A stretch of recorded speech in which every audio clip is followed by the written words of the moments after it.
Nagdesisyon na ang prosekusyon na hindi na iharap bilang testigo sa impeachment trial ang Chief of Staff ng Office of the Vice President.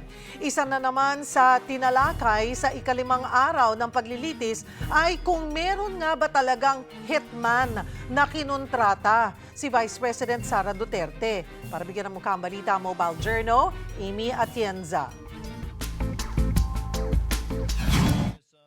Sa pagpapatuloy ng cross-examination ng defense team kay NBI BARM Regional Director Jeremy Lotoc, natanong siya kung may personal knowledge sa umano'y kinontrata ni VP Sara Duterte para ipapatay sina Pangulong Bongbong Marcos, First Lady Liza at dating Speaker Martin Romualdez. Sagot ni Lotoc, We do believe that the Vice President had contracted, but I don't have personal knowledge. dahil dyan, iginiit ng depensa na walang kumpirmasyong may hitman ngang kinontrata ang bise para totohanin ang mga pagbabanta.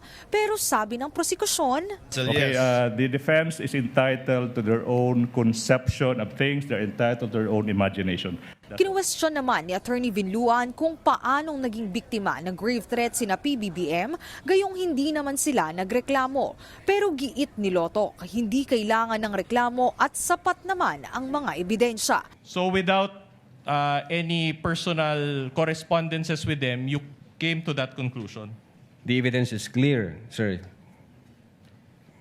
according to you. Oh, objection, Your Honor.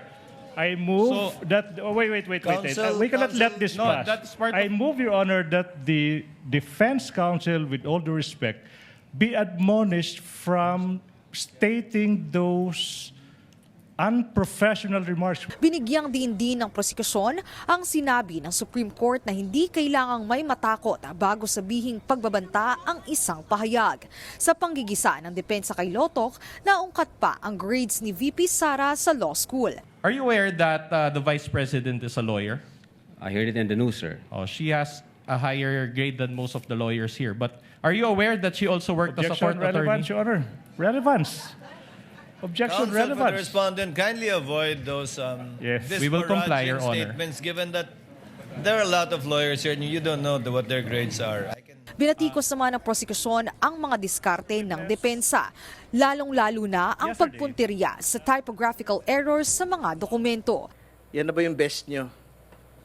Parang galingan nyo pa na onte. Nagbabago yung fact na mayroong nagbanta, mayroong pagbabanta, at mayroon pong pinagbantaan. Your Honor, the existence of these typographical errors does not alter the fact that the video exists, does not alter the fact that the Vice President uttered those statements, committed the crime of grave threats and inciting to sedition. Nanindigan naman si VP Sara na hindi suportado ng ebidensya ang reklamo laban sa kanya. Hindi raw magiging totoo ang isang kwento kahit paulit-ulit itong sabihin. Dapat daw nakabase ang impeachment proceeding hindi lang sa espekulasyon o gawa-gawang salaysay. Kagabi natapos na ang pagsalang kay Lotoc sa witness stand.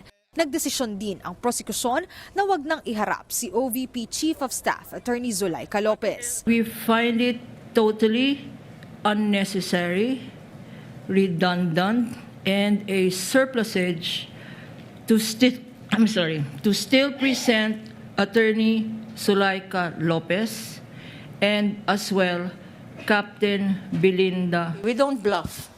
This is not a bluffing game. Mga kapatid, Mobile Journal Amy Atienza po, hatid ang muka ng balita.